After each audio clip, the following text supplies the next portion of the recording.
है, और दूसरा प्रणाम करते हैं तो उनकी जो तपस्या है, उनके पास में जो पुण्य है, वो हमारे पास में आ जाता है।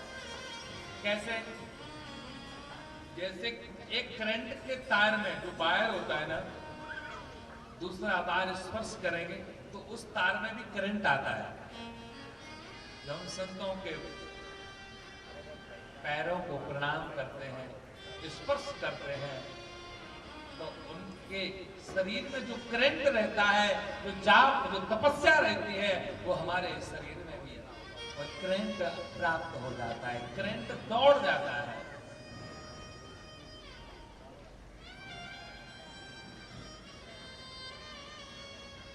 प्रणाम करने का तरीका अलग अलग है। पहले के समय में साष्टांग प्रणाम करते थे, लेट करके। सिस्टम चेंज हुआ, पैर को छूने लगे और सिस्टम चेंज हुआ। अब तो घोटुओं को छूते हैं, कहीं ऐसा तो नहीं, लंगड़ा लुटा तो नहीं है। अब तो हाथ मिलाने का सिस्टम है। बोले एक हाथ दूर रहो, घर पर मत आना। करो सोने के 100 टुकड़े, करो सोने के 100 टुकड़े, कीमत कम नहीं होती। वैसे ही घर पर आ जाए मेहमान तो बरकत कम नहीं होती। जब घर पर मेहमान आ जाए फिर तो आप हाथ को नहीं सपोड़ सकते, फिर तो खर्च होगा। तो घर पर संत और ब्राह्मण के पैर पड़ जाए, उनकी तपस्या हमारे घर में आ जाए, ये हमारा भाग्य और सौभाग्य है। और यहाँ पर बच्चा रामदास झूठे भोजन को करते थे। एक दिन संतों ने नारद जी से कह दिया, बच्चे से बोले कोई किसी का नहीं है संसार में, सब मतलब ही है, खाली हाथ आना है, खाली हाथ जाना है। और जब चतुर्मास पूर्ण हो गया, जब संत जाने लगे तो नारद व बच्चा भी कहने लगा मुझे भी चलना है संत आपके साथ में। अब माँ ने सोचा कि बच्चा चला जाएगा तो मैं किसके सहारे जीऊंगी। संत भगवानों को प्रणाम किया। दासी ने कहा कि मेरे बच्चे को, मेरी संतान को मत ले जाइए। संतों ने कहा अरे बेटे, मैं तो ऐसे ही बोल रहा था। अरे माँ तो है तुम्हारी, जिसका कोई नहीं है उसको छोड़ करके चले जाना चाहिए, तुम्हारी तो माँ है अभी। संत चले गए। नारद जी और बच्चा रामदास एक दिन भजन कर रहे थे,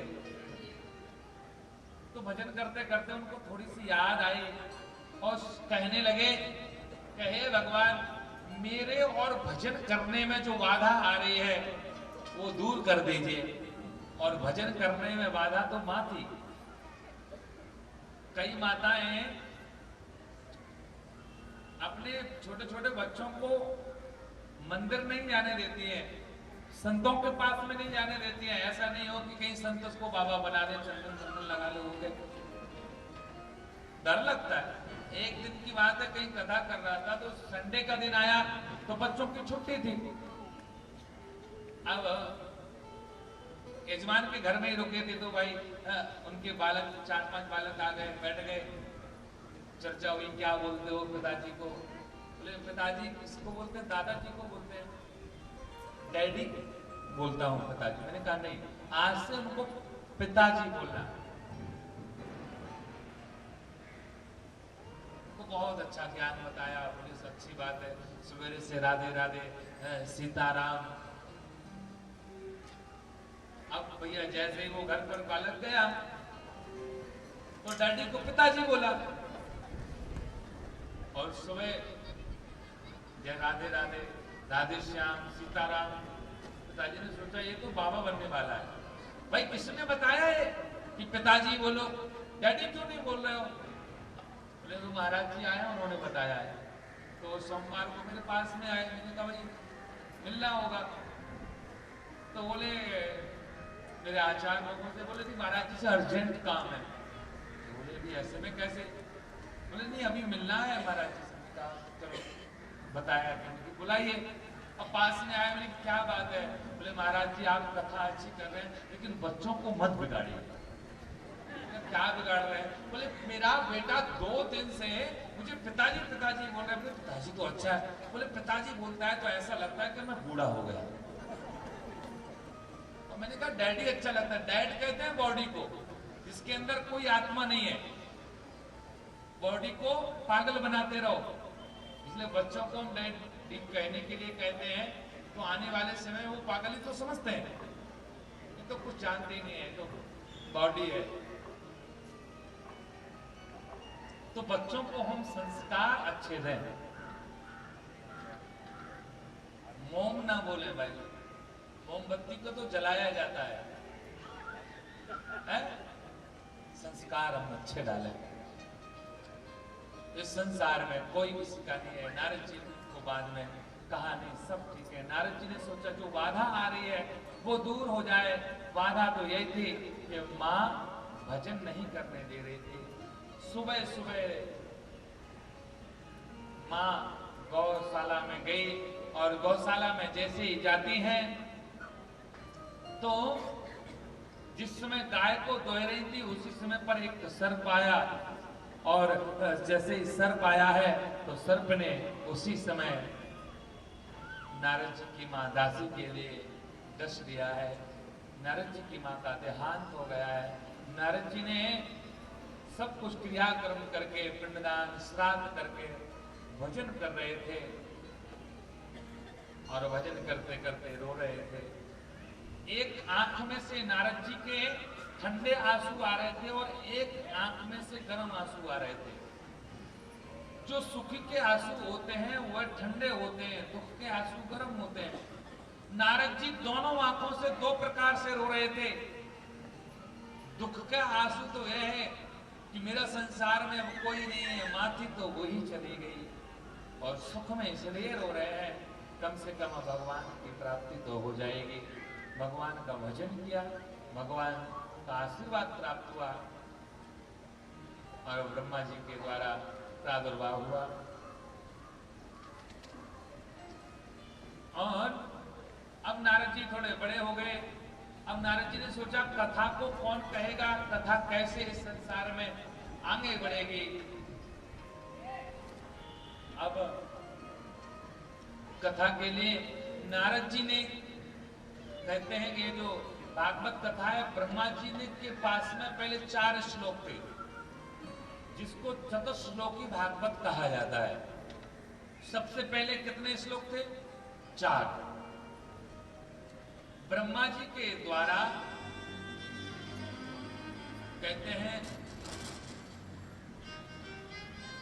नारद जी के पास आए, नारद जी के द्वारा पाराशर महाभागा, पाराशर जी के पास आए, पाराशर के पास से वेद व्यास के पास में आए, और वेद व्यास के पास से भागवत कथा सुखदेव जी के पास आई। अब नारद जी ने सोचा कि भागवत कथा कैसे होगी, कैसे आगे बढ़ेगी, पर कोई श्रवण करने वाला वक्ता भी चाहिए, कहने वाला वक्ता चाहिए। जो श्रवण करेगा, सीखेगा, तब वो कह पाएगा। अब नारद जी ने सोचा क्या करें। नारद जी को याद आया, नारद जी का काम क्या है? सुख वाले व्यक्ति को दुख देना, दुख वाले को सुख देना। चलो एक काम करते हैं, सभी देवी देवताओं में मैंने पति पत्नी में झगड़ा करा दिया, लेकिन मैंने शिव और पार्वती के बीच में कभी झगड़ा नहीं कराया है। चलो कैलाश पर्वत पर चलते हैं। कैलाश पर्वत पर नारद जी पहुंचे। अब भोलेनाथ जी तो बढ़िया तपस्या कर रहे थे। नारद जी पहुंचे, पार्वती जी को प्रणाम किया। पार्वती जी ने कहा मैं भी आपको प्रणाम कर दूं। आसन दिया, बैठ गए। बोले चाय पानी पी लो। नारद जी ने हल्के मन से कहा, बोले मुझे नहीं पीना है। पार्वती ने कहा बताइए गुरुदेव, आप मेरे गुरु हैं, क्या टेंशन है आपको? बोले सब बेकार है। नारद जी ने जब बेकार कहा, पार्वती ने कहा कहिए क्या बेकार है? बोले क्या बताएं, बोले संसार के लोग बहुत मतलबी हैं। बोले कैसे मतलबी हैं? बोले सब मतलबी हैं, स्वार्थ लाख करें सब प्रीति। अगर प्रेम कोई करता है तो स्वार्थ से ही करता है। पार्वती ने कहा कैसे कह सकते हो कि सभी स्वार्थी हैं? बोले हाँ, सभी स्वार्थ के लोग हैं, सभी स्वार्थी हैं। चाहे पति पत्नी हो, चाहे गुरु शिष्य हो, कोई ना कोई हो, लेकिन स्वार्थ छुपा हुआ है। पार्वती ने कहा नारद गुरुदेव, नारद जी ये बात आपकी सत्य नहीं है। बोले क्यों नहीं है? बोले हमारे पति भोलेनाथ जी हम मेरे से बहुत प्रेम करते हैं। बोले कितना प्रेम करते हैं? बोले बहुत प्रेम करते हैं। बोले कितना प्रेम? बोले मननाथ मंत्र रमन्ते योग मंत्र। बोले कभी गुरु मंत्र किसी को नहीं बताया जाता है, लेकिन भोलेनाथ जी मेरे से इतना प्रेम करते हैं कि गुरु मंत्र भी मुझे बता दिया। नारद जी ने कहा इतना प्रेम करते हैं। अच्छा तो पार्वती एक बात तो और पता होगा कि तो भोलेनाथ जी के गले में वो मुंडों की माला है, वो किसकी है ये पता है तुम्हें? तो पार्वती ने कहा नहीं ये तो नहीं है पता। तो क्या प्रेम करते हैं तुमसे? बड़ी लगी थी बहुत प्रेम करते हैं, सच्चा प्रेम करते हैं। स्वार्थी है कि नहीं है दुनिया? गुरु मंत्र बता दिया तो सब बता दिया, मुंडों के बारे में नहीं बताया। पार्वती जी ने कहा बोले ये तो सत्य है। पार्वती जी जैसे थोड़ा सा मन हल्का किया, नारद जी ने सोचा बस मेरा काम बन गया। नारद जी ने कहा बोले ठीक है चलते हैं।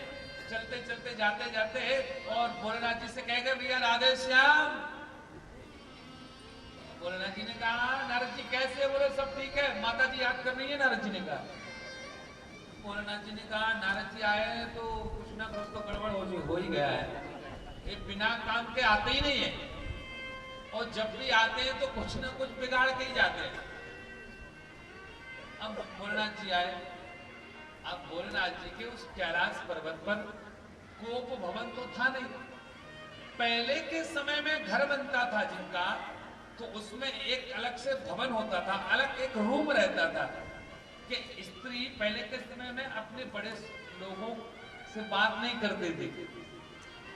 अब कैसे लोग समझेंगे कि इसको कुछ चाहिए, तो कोप भवन में चले जाते थे, यानी कि इसकी कुछ इच्छा है। जैसे कि कई कोप भवन में गई थी। अब वहां ऊपर तो था नहीं कैलाश पर्वत पर कोप भवन, तो जो भोलेनाथ जी की आश्रम थी वो थोड़ी ऊंची थी, उसके पीछे जाकर के श्रृंगार को उतार करके पार्वती लेट गई और भोलेनाथ जी आए। देखिए जब पति पत्नी में थोड़ा सा झगड़ा हो जाए, और झगड़ा तो थोड़ा थोड़ा होना ही चाहिए, क्योंकि झगड़ा होने के बाद में जब आपस में दो मित्र मिलते हैं तो कहते प्रेम उमड़ता है। जो रोज मिलते रहते हैं वो दिल में समा जाते हैं, जो मिल करके नहीं मिलते हैं वो बहुत याद आते हैं। जो रोज मिलते रहते हैं। इस साउंड वाले भैया कहाँ गए? थोड़ी सी आप बहुत प्रॉब्लम है।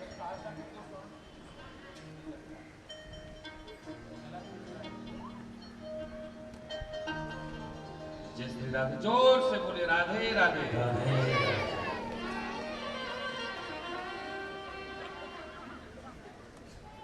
हरि शरणम हरि शरणम हरि शरणम हरि शरणम। जोर से बोलना पड़ेगा भाई, साउंड तो अच्छा बोल ही नहीं रहा है, कम से कम आप लोग ये जोर से बोल रहे हो।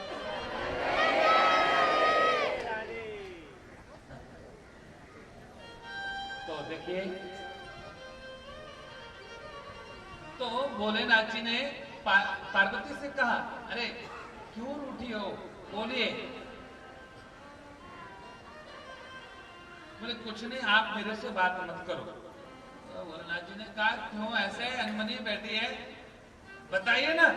बोले मैंने क्या कहा, बात मत करो मेरे से, दूर रहो, मुझे बात ही नहीं करनी है।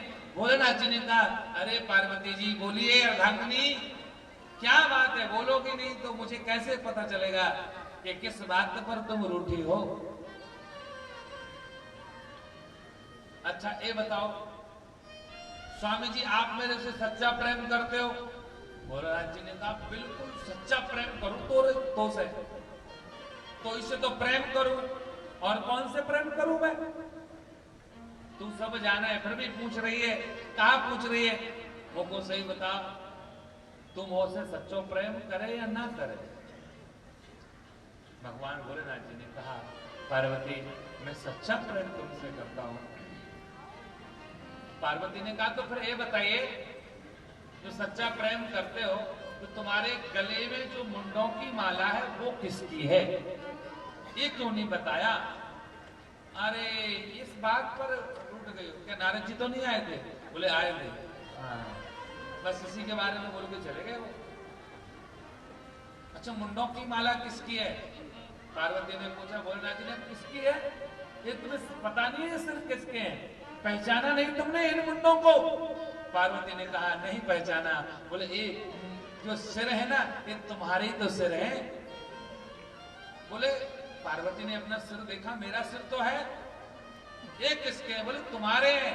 बोले कैसे हैं। बोले तुम जितनी बार मरती गई उतनी बार तुम्हारे मुंडों को उठा करके माला बनाते गए और इसीलिए ये मुंडों की माला बनी। जब ऐसी बात आती है तो पार्वती ने भी कह दिया मैं इतनी बार मर गई कि मुंडों की माला बन गई, मैं 1000 बार मर गई, पर स्वामी जी तुम एक भी बार नहीं मरे,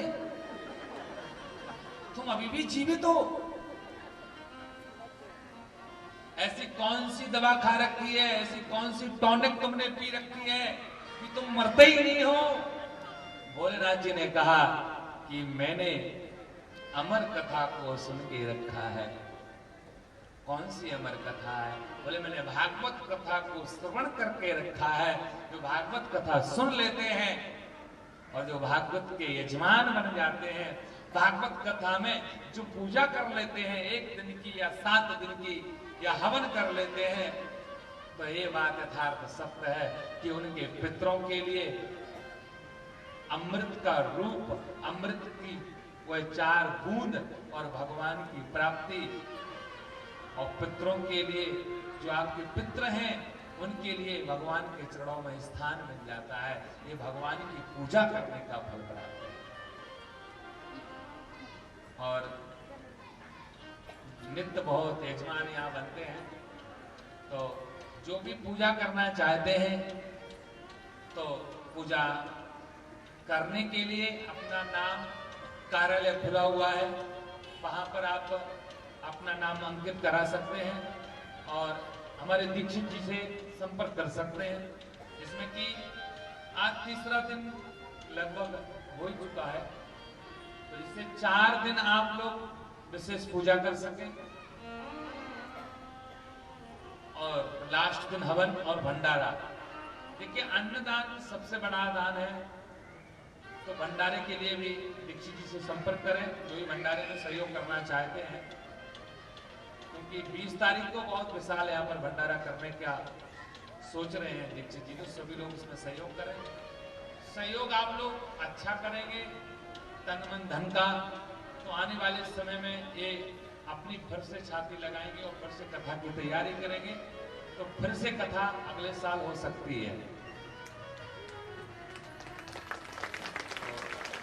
ताली तो आप लोग बजा रहे हैं, तो देखो झूठी ताली मत बजाना, तो महाराज को भैया खुश कर दो, ताली बजा दो, सब एक है। माताओं ने तो ताली बजाई है, हमारे भैयाओं ने तो ताली भी नहीं बजाई है।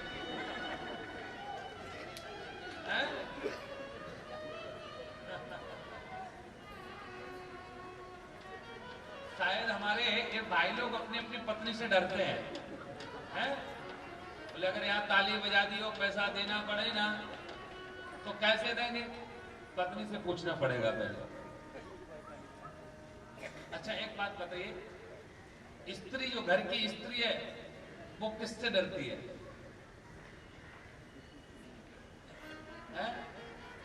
चूहा से।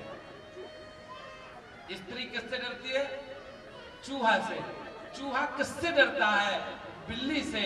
बिल्ली किससे डरती है? कुत्ते से। कुत्ता किससे डरता है? बोले आदमी से। आदमी किससे डरता है? अपनी बीवी से। ये गोल चक्कर लगा हुआ है। इसीलिए सब लोग भगवान की सेवा करें, भगवान की कथा को श्रवण करें। ये हमारा आपका सौभाग्य कि हमारे इस नगर में यह कथा का आयोजन चल रहा है। जोर से बोलिए और जोर से बोलिए। तो भोलेनाथ जी ने कौन सी बूटी खा रखी है? अमर कथा। बूटी हरि के नाम की सबको पिला के पी। बूटी हरि के नाम की सबको पिला के पी। बूटी हरि के नाम की सबको पिला के पी। बूटी हरि के नाम की सबको पिला के पी। बूटी हरि के नाम